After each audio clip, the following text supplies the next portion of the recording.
ఇంకా పొద్దెక్కినా వదలని చలి.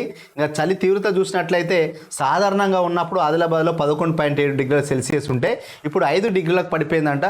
సో గడ్డ కట్టుకపోయే అంత చలి, ముఖ్యంగా ఆదిలాబాద్, పటాన్ చెరువు, రాజేంద్ర నగర్, మెదక్, హన్మకొండ ఎక్కడ చూసినా కూడా విపరీతమైన చలి.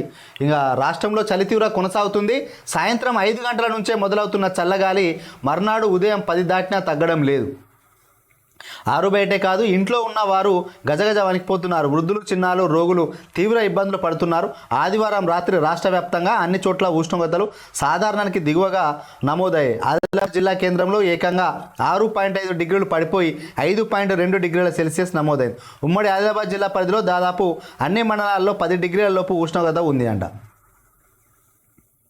ఎట్లా అంటే సాయంత్రం 5 గంటలకు చలి అనేది స్టార్ట్ అయితే ఉదయం 10 గంటల వరకు కూడా సూర్యుడు వచ్చినా కూడా గజగజ వణికిపోయే చలి. ఇంకా చేతులు మొత్తం ఇగం పట్టుకపోయేటట్టుగా మొత్తానికైతే రోగులకు, చిన్నపిల్లలకు, వృద్ధులకు చాలా ఇబ్బంది అవుతున్నారు.